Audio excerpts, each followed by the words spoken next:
Ladies and gentlemen, welcome to another episode of Source Material. I think this is episode 130 something.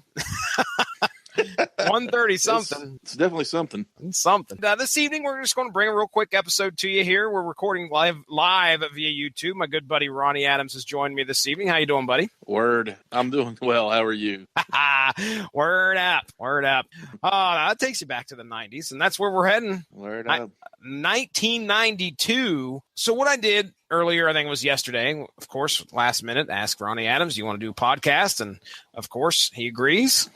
I said, Ronnie Adams, give us a single issue. Let's do something. And you presented a few choices, and they were what ifs again, which I am excited to do a what if anytime. We are going to do what if. Issue number 44, what if Venom had possessed the Punisher? Punisher's been on the lips of a lot of people here lately. Oh, my gosh. That's if you haven't seen it, I shared it on the Scream Boy Facebook page, and I know that you shared it and watched it. The new Punisher, what's it called?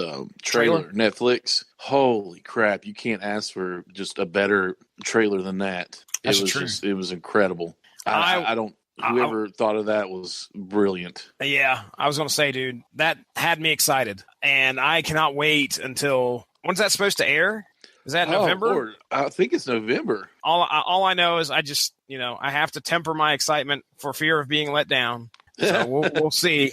We'll see what happens. But that trailer looked magnificent. Just set to Metallica's one. I'm really different. I have a different opinion than a lot of people. The Defenders, I really enjoyed it, and it was one of those. It had a really cool trailer as well. Mm-hmm. I'm not a huge Nirvana fan, but man, using "Come As You Are" for that whole thing is great. And then they use Metallica for Punisher, and it just looks super violent. Which is what the Punisher is. That's what it's all about. And the fact that that guttural scream that he has when he's got that light machine gun and is going to town. Oh, yeah. It's just, I never thought. And when I first saw John Bernthal in Walking Dead, I didn't know him before that. I never thought, he'd make a good Frank Castle. And then when he came about as Frank Castle in Daredevil, I was like, I don't know. But he had that whole rooftop scene where he had Daredevil tied up. Gosh, they got that scene just right. It was crazy. I agree, dude. So this iteration of the Punisher, we're going back to 1992. So the Punisher had been around, I think, since the late 70s. He started catching fire. I would say definitely in the late 80s, mid 80s to late 80s, and was a pretty strong character all the way through the 90s as well. Still is, but definitely. I mean, I can remember, this is my heyday of collecting comic books was the early 90s, catching up on all the characters that Marvel had at that point in time. Another character that was very, very popular at the time was Venom. Yep. Bringing the Punisher and Venom together, this had not been done in the books. I mean, they both do the same, have the same kind of mentality. They just kill them. If they're no a wrongdoer. I mean, because no mercy. There we go. Philosophy. There you go.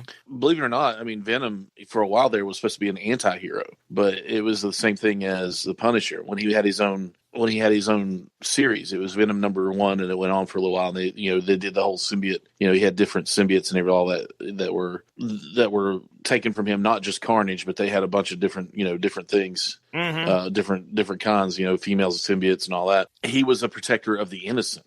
So if he saw a purse snatcher, it wasn't just a beat him up kind of thing. It was eat their face and kill them because they were breaking the law. I don't know if this was the title of the first issues or if this was a miniseries, but there was Venom Lethal Protector. And then there was Venom and Punisher Funeral Pyre. I recall that was a little miniseries that they did. I think one I was talking about was not a miniseries, but it was a limited series, and it was Lethal Protector. Okay. So again, you're right on the nose there. Same philosophy, no mercy. When Eddie Brock was the host for Venom, he had that killer. I would say he wanted to take out Spider-Man. He had this obsession. That's the word. Yeah. He had this obsession with taking out Spider-Man. And then when finally those two had it out for the final time, Venom went his separate ways, and Venom and Eddie Brock went the separate ways. Well, let's try that again. Venom as Eddie Brock went their separate ways from Spider-Man, and then he became somewhat of a vigilante. Mm-hmm. Again, just like you said, mirrors the Punisher almost here. Mm-hmm. So now we get the symbiote potentially, in this story, we get a story where the symbiote hops onto the Punisher, hops onto Frank Castle. So yeah, we're gonna talk about that story tonight. This, like I said, this came out in 1992. I wanted to give our listeners an idea of when Venom was created. Venom was created in his full first appearance was Amazing Spider-Man number 300. All right, May of 1988. Okay, so that's when Venom first appeared, and we're talking a story here that's about 4 years after Venom made his first appearance. The creative team on this book, we have Kurt Busiek, who is a very popular comic book writer. I think he does Astro City. Have you ever heard of Astro City? I have, but I've not read it. Let's take a look at some of the books he's done. Astro City, there it is, 1 through 6. So other things that he's had his hand in. He's done his first professional work, backup story in Green Lantern 162, March of 1983. He also, it says, after writing 4 fill-in issues of Power Man and Iron Fist, he was given the series as his first regular assignment. In 1993, a year after this, Busiek and artist Alex Ross produced the Marvels limited series. He also had a hand in creating the Thunderbolts, a group of supervillains disguised as superheroes. I think let's talk about the artist of this issue, because I think he is more the outlier here, the guy that we've never heard of. I don't know if you have, but I'm going to hedge my bets and say that you've never have. The artist of this issue is a Luke McDonnell. All right. Okay. So Luke, there's a few things that he's done. I mean, they mention off some big titles. They say a long run on Iron Man. So, okay. In 1983, McDonnell and writer Dennis O'Neil began a storyline in which the character James Rhodes replaced Tony Stark in the role of Iron Man. So that's kind of a popular storyline. So maybe I'm wrong here, but I can tell you this much. In 1995, he kind of just drops off the face of the earth. He doesn't do anything hardly at all related with comics there afterwards. Still alive and everything, but you didn't see too much of him. So that brings us to our next topic, Ronnie Adams. Okay? Yes, sir. We've talked about the creative team. Let's just talk about the art of the cover. And anybody who's watching right now can see the cover of issue 44, and we've got Venom on the front of it, Spider-Man and Daredevil in the back. I don't know if the man has a problem with perspectives or if he just has problems drawing things all together. I know the interior art of this book is not that bad. It's not bad. It's not bad. But when you look at the cover, I remember getting this issue of What If, my physical copy. Yeah. I'm like, what in the world is going on with Venom here? Venom looks like he's like a G.I. Joe figure holding guns. He does, doesn't he? I mean, it's like, what? They're all pointed weird. The Punisher knows how to hold a gun, all right? And this is supposedly the symbiote. Now, who in the world? First off, he's got one gun pointing one way. His left hand. His left hand is pointing toward the right, okay, and shooting towards the right. His right hand is, just like you said, barely holding on to like the gun somehow. Like somebody had to force the gun into his hand. And I don't even know if that's supposed to be. That's a weird looking pistol. I can tell you that much. But that's supposed to be a Beretta, I think, in his left hand, and an is Uzi there? Okay, I can see the Beretta. Right hand. Oh, that's an Uzi, huh? It's trying to be. It's trying because it kind of like folds into his suit. Yeah, like where's the butt end of the gun? And it's firing, but he's obviously not pulling the trigger. He's not even. I don't know. He's definitely G.I. Joe in it. And now, not only that, but let's talk about the way this guy is standing, the way Venom Punisher is standing, to where his crotch is apparently a mile wide. That's amazing. Where does he buy pants? I mean, so he's standing with his legs spread. I mean, clearly they're spread. Dude's obviously buff, but he's got like a 50-inch waist. Yeah, dude. Yes. There is no waist. It like immediately goes from his legs to his stomach, almost like his legs to his ribs. Yeah. His his abs go into his crotch area. Yeah, right into his thighs, and can't do that. That's not right. It just looks weird. It just looks weird. It's not. I don't know. I'd say this is really bad art for a cover. Close to probably some of the worst art I've seen that we've covered on this show. There's been some bad art we've talked about. And we've read a lot of 90s books and Rob Liefeld books. That's the truth. And so we're looking at, okay, so that's my only gripe. I mean, the cover looks really, really bad. I assume it's McDonald that did this. I'm looking over there on the left-hand side, and it's got his little signature right there. That looks like an L and an M. So anyway, just awkward looking cover. So I was worried about the interior art. But as we find out, it's not that bad. I don't think it's near as bad as the cover is. So Frank Castle's hanging out at a church. Now, this is where I think originally Eddie Brock was supposed to be. He was supposed to be, Eddie Brock was supposed to be there. But I guess, that's when, Spider-Man went to the church, to the bells. Okay. To rid himself of the symbiote. Okay. The sound. And the symbiote falls through the floor or whatever, and then finds, instead of an Eddie Brock, it finds Frank Castle, who is visiting the church at that time, who is wrapped up into the symbiote. And it's not violent or anything. I mean, it's like he almost handles it pretty well. The only thing he has to do is go and grab some air shortly there afterwards. But at this time, we watch Venom, the symbiote, attach itself to Frank Castle. Okay. Now, Frank handles this. I don't know. It's not an attack. He doesn't handle it as an attack, but he handles it like, okay, what is this thing doing to me? How can I use it? And he starts to realize how the suit can be used as a weapon. Here we have the Punisher, who is he's a military man, and he starts to realize that the suit can be used as a weapon. But again, one of the things he also mentioned here was his first target. He actually approaches right on the street, and he's completely camouflaged as another person. So I didn't know that the suit could do that. Mm-hmm. Which is pretty interesting. I mean, he looks like a gray-haired, mustached businessman, and apparently that's the suit's doing. So he's able to sneak up on this like Wall Street criminal, takes him out in front of his buddies. His buddies all grab their guns. Instead of using the symbiote tentacles or whatever, I don't know what you would call that. I assume tentacles or tendrils. Tendrils. There we go. Instead of using the tendrils to take out his buddies, all of a sudden Frank Castle gets a brilliant idea. Why don't we have the most ridiculous moment in comic book history? And the Venom symbiote. I wouldn't say most ridiculous, but it's up there. The Venom symbiote is able to generate a working firearm from his arm. Go ahead. He says, why don't I see if I can make a gun? And everybody says, that's brilliant.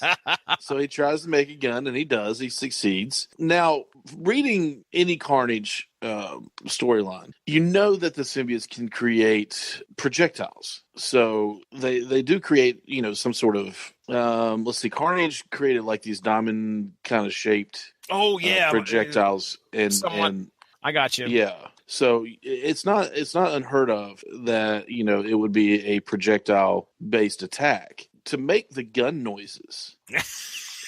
And a little, what appears to be a fire burst come out the end. Right. Now, all I have to say is what? Yeah. What? Yeah. I had issues right there. I was like, no, to me, that's not how the suits ever worked. What you're talking about there with the projectiles, I have envisioned as knives. Or something similar to that. Yeah. Shurikens, where he's tossing them out there and they're on to impale somebody. But now maybe I'm wrong here. Maybe the way the suit is it draws power off of the mind. Now, I know later in the book, they talk about how the suit has drawn so much off of Frank Castle and he thinks it's possibly because of the venom bullets that are being shot out. Like it takes a lot from the suit. The suit has to draw something from the Punisher in order to get that power to do that. But still, it's just like I envision it just like T2, where the Terminator 1000 was only able to produce knifed weapons, things of that nature. He wasn't able to. He is not able to disguise himself as something and explode, or he's not able to use something that has that capability. He's only able to use it in some type of bladed form, some type of malleable metal form. That's the way I always envisioned the suit. So, well, that's kind of what they went with Agent Venom. okay. When Flash Thompson, lost both of his legs in Iraq, came back and he bonded with the Venom symbiote, and he actually was the only one outside of What If storylines was able to control the Venom symbiote. Mm-hmm. So the Venom symbiote, he became Agent Venom and worked for the government, worked for Shield or whoever. Whenever he had the symbiote, it gave him legs, and he had all the powers of the symbiote. He also had a lot of guns. He was always on edge of whether he was going to lose it and give over to the symbiote or not. Oh, yeah. I got you. So it doesn't really work like that. This one, of course, was in the 90s, so everything was extreme or spelled with an X or anything like that. Not really, but this is probably early 90s. But so it was one of those things where, it was just one of those things where, we have to make it more Punisher-like, so give him guns. Yeah. Well, where's the gunpowder coming from? Why is the symbiote exploding? Why can't he just, launch, I don't know.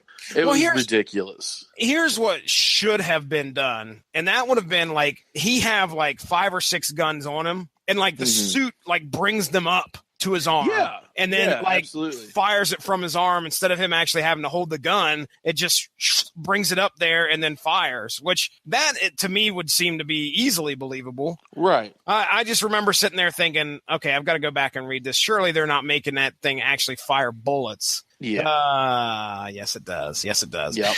Butter. Apparently, that's the sound that Venom bullets make. Machine guns make. Butter. Smoke blowing out of it. Yeah, I don't think so. Can we just talk real quick about how cool the Punisher symbol looks infused with the Venom spider? Yes, dude. I mean, it's incredible.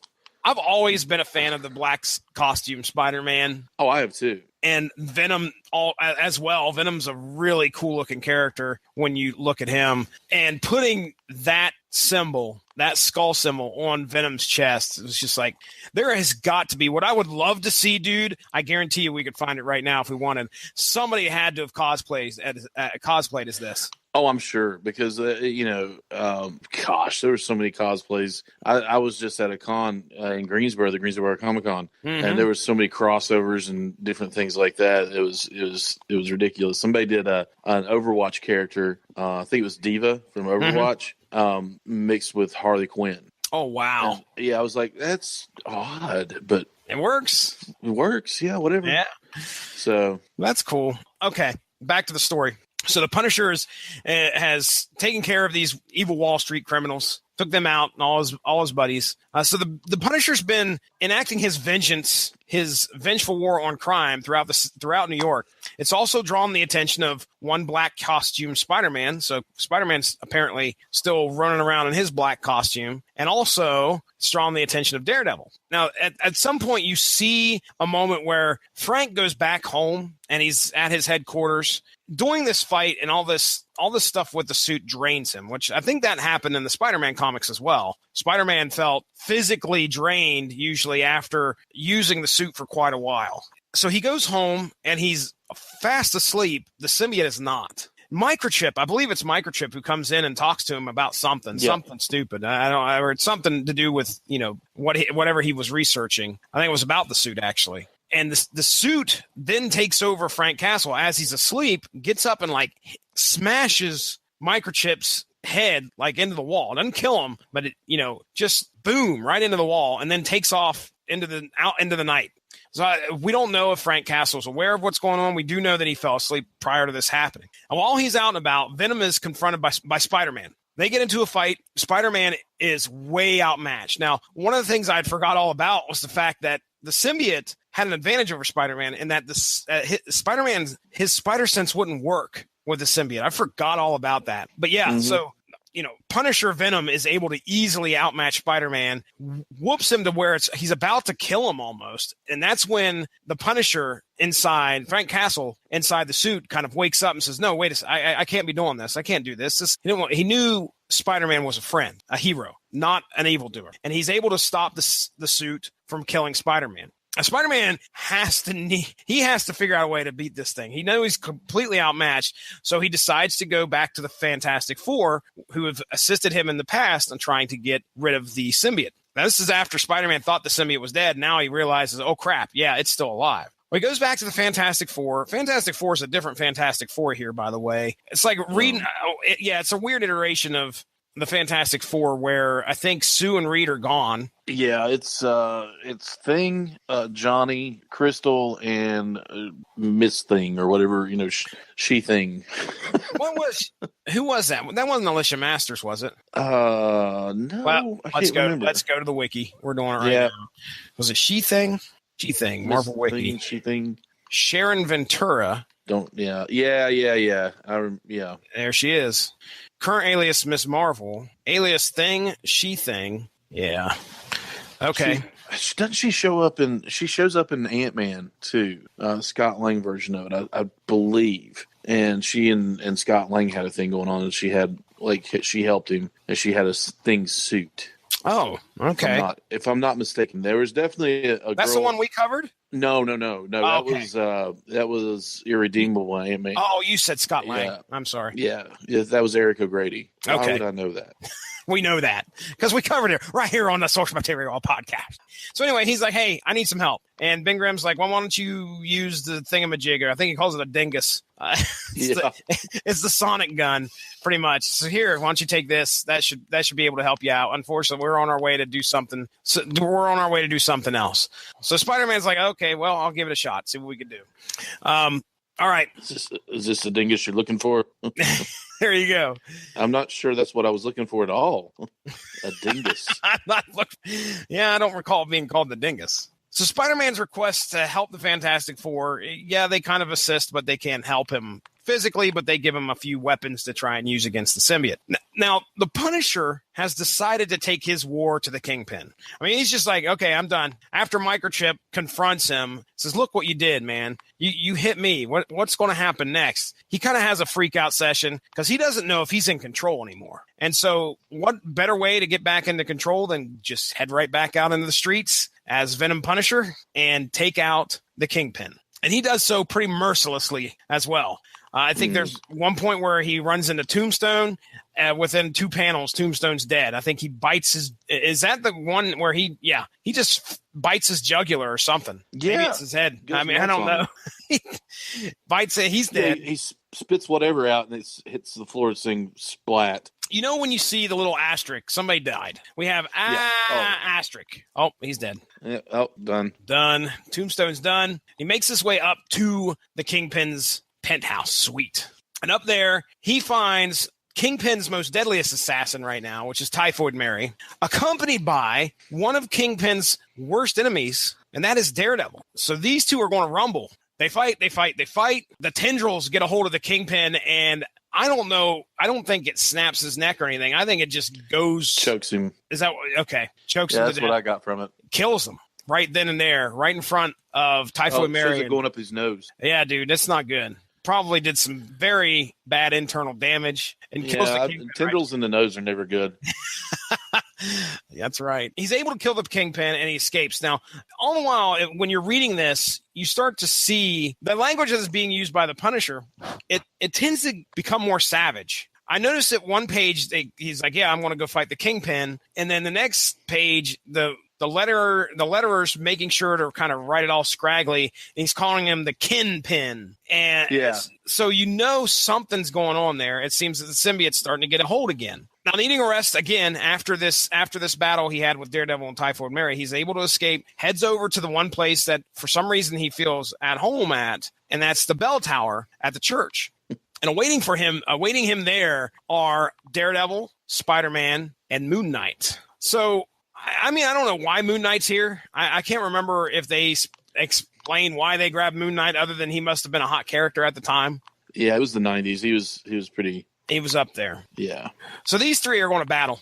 And we get a fight again, we get this big brawl. And during the brawl, Spider-Man finally is able to fire the sonic gun that he got from the Fantastic Four. And we soon realize what did work on Spider-Man and Peter Parker is not working on Frank Castle. And yeah, it's kind of hurting the symbiote a little bit, but we realize that Frank Castle and the symbiote are now one. They are completely bonded. So now the only way to potentially stop the Punisher would be to kill him. With the symbiote somewhat sedated, Frank Castle's able to take control again, and he grabs a gun and he shoots the sonic gun out of Spider-Man's hand. Now, our trio of heroes then realize that Frank immediately goes stiff after he does this. I think he shoots it out of Peter Parker's hand or Spider-Man's hand and says, okay, I've got it from here. And then all of a sudden he just goes completely stiff. As readers, we are treated to the war that is actually going on inside the Punisher's head between himself and the parasitic symbiote. So as they're fighting, the Punisher starts to realize its weaknesses. The symbiote soon understands that it has to come to an agreement with Frank Castle. Since they're completely bonded, Frank says, look, I have no issue killing myself in order to kill you. So if you do exactly what as I say, we won't have to go that route. And the symbiote's like, all right. So they come to an agreement. The symbiote allows Frank Castle to have complete control over what he does. So regaining control, Punisher then looks over at Moon Knight, Daredevil, and Spider-Man and says, now I'm in control now. And the only way that either of those heroes or any of those heroes would be able to stop him would be to kill him. And the Punisher knows better that they would not do so. And off he goes into the night to continue his personal war on crime. All right. So that's our story, man. Let's get a few talking points out of the way here. Okay, Venom abilities. What do you feel about Punisher's use of the abilities of the symbiote here? The guns were stupid. Okay. But the fact that like he used it as for wings and knives on the hands, much like Carnage. Carnage did all those things. He learned how he could fly or glide or whatever with it. It made it a little more savage than Eddie Brock could have ever made it, because the Punisher is a more tactical person, than what we realize. You know what I mean? Mm-hmm. Of course he is, because he was a soldier. Yeah. He knows how to make certain things work for him. He is smart enough to know that something like that, a weapon, which is what it is, a weapon like that, he even calls it a machine at one point. He does, doesn't he? Yeah, so he knows that a weapon like that has more capabilities than what he realizes. So he knows it can make wings and everything else. So I think, and then you just had Cletus Cassidy, who was insane. So he just wanted, he just knew that it was a killing machine and it could do far more than just make webbing and be a Spider-Man clone. Mm-hmm. So I think it takes the user to unlock its full potential, if that makes sense. It does. I could see that. He, just like you said, had the background, the military background, all that stuff. Once the symbiote gets on him, totally different person compared to Peter Parker. Yeah, absolutely. I mean, almost like night and day, considering Peter Parker was a nerdy teen growing up, and you have a hardcore balls out soldier in the Punisher. So, and that's what he does. He looks at everything as a weapon and the possibilities of how can I make this work for me, and how can I make this ends meet, and or how can I make this meet my needs in my war. Yeah. So it's like John Wick, the movie John Wick, which is amazing. They said I watched him kill 3 men with a pencil, or kill a man with a pencil in a bar once. And then later on in John Wick 2, he actually kills somebody with a pencil, and they showed how. So everything around him was a weapon. So it's the same thing with the Punisher. He's in sense, a soldier, an assassin, vigilante. So everything around him is a weapon. So once he gets that power, he knows that there's a level of power that he's never, in this symbiote. So he sees it not as a living creature that's looking to feed off of him, or, a source of evil or anything like that. He sees it as a weapon. So he's like, well, maybe I could fly. And he sprouts wings and glides away, things like that. So, and then Eddie Brock was just kind of he's Eddie Brock. He didn't really use his brain. No, he was kind of had a mullet, for Pete's sake.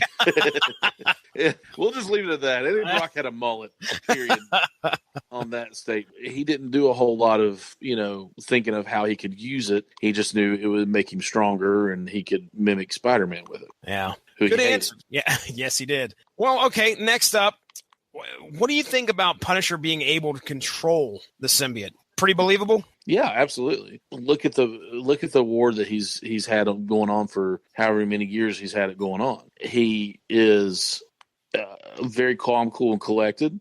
It takes a lot of what's the word I'm looking for? It takes a lot of concentration, confidence, yeah, all that stuff to keep that going and not go insane. Which I mean, he's insane anyway because he's just going around killing people. You know, he's not opening cans of tuna fish and pouring them in the bathtub insane.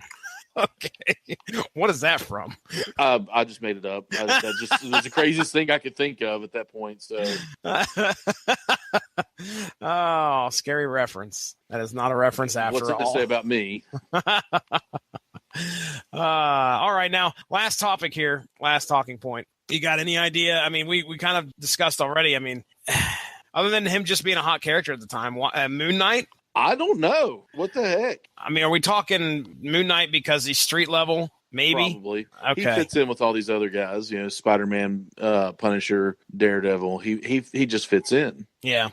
You know, bring something other than they needed the mystical portion of it. So yeah. What do you think of the story overall, man?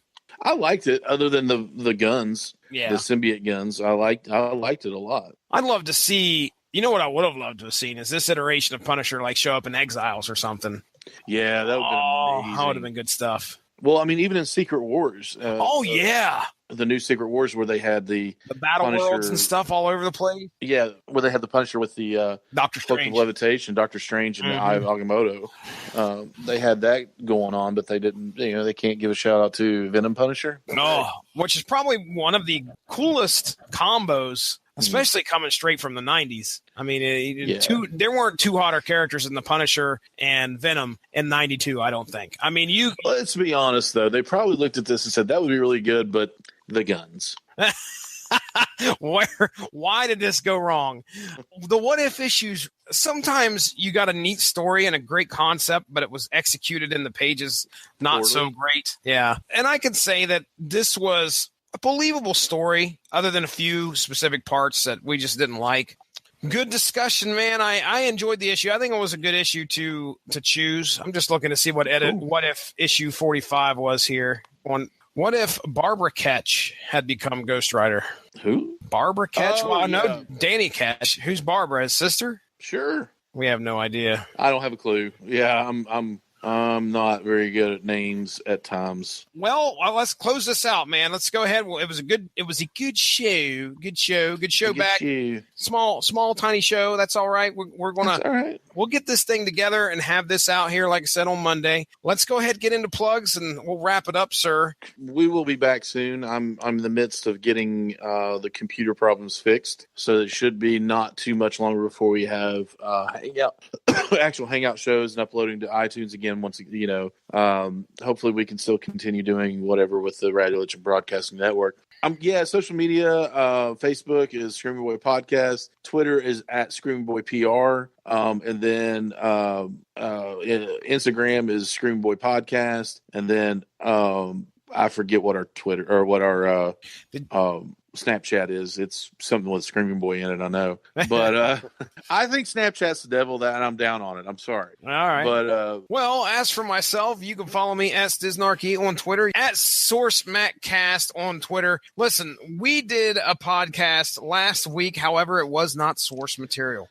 It was me and Joel Gann who brought you the remix recap, where finally, after 16 throwdown for the pounds, I decided I'm going to do a podcast and talk about the results. Me and Joel had a good time talking about it. You guys get a chance, go check that out. That took the place of source material this past Monday. But prior to that, what did we do? I don't know if we did a what if or what exactly we did prior to that. I know we did what if. I know we did what if. No, trust me. I'm good enough to remember something 2 days from now. So 2 weeks from this point, I have no idea. I just know we had a good time talking about a what if Peter Parker. That was what if Uncle Ben had lived instead of Aunt May. When you remember Aunt May getting shot instead. Yeah. So I know we talked about that, but we got the Inhumans. We're at over 130 episodes, folks. Go back and check them out. Go give the Radulich Broadcasting Network Facebook page a like. We have all sorts of great podcast material out there. I have one last thing. I had the distinct pleasure of being on a podcast while I was at the Greensboro Comic Con. It is called the Exhaustport Podcast, where they talk about everything Star Wars. They recently have done Wake Forest Comic Con. They've put up 2 episodes of that. Hopefully soon they will have the Greensboro Comic Con out. Great guys at Exhaustport. They just phenomenal job. They were very passionate about their Star Wars, and it is a very cool, it was a cool show. It was a cool experience being on there and talking to them. So awesome. I've checked them out. See what would you say they do? I know they're a podcaster, but what are they? All Star Wars. All Star Wars all the time. That's a fun topic. Yes, all right, man. Well, You're dang right it is, Starcher. Sure. So what me and you are going to get together again sometime soon. I don't know what the future brings for source material here because I don't have Mark the schedule making things for us, which is perfectly fine. I don't mind him taking a back seat and letting us figure out what we can do. So just try to keep an eye open. We'll probably be on here either next Monday with a short show, or it will be the following Monday with something actually scheduled. I know Mark Radlich has something scheduled just for your pleasure there in October, and that's when DC meets Hanna-Barbera. Is that what's going on? Where we got Space Ghost and Green Lantern and oh yeah, lots of fun. Ronnie Adams is excited. No. All right, I'm out of here. That's Ronnie Adams. My name's Jesse Starcher. Thanks everybody for listening.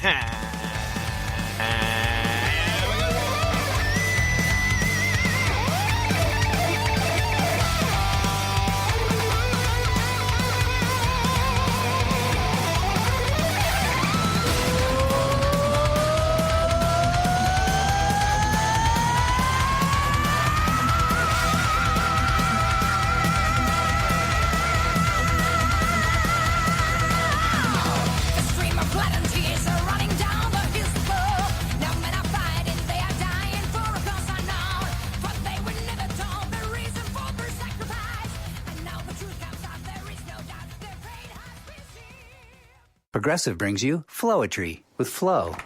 When Flo flows, she flows in the know. Mind ruminates the rates. Shown them all, I heed the call. Seeing the rest, I choose the best. Sometimes it's ours, sometimes it's not. When the fox walks, is it called a fox trot? That's a real question. Compare Progressive direct rates with competitors' rates. Visit Progressive.com. Progressive Casualty Insurance Company and affiliates. Comparison rates not available in all states or situations. Prices vary based on how you buy.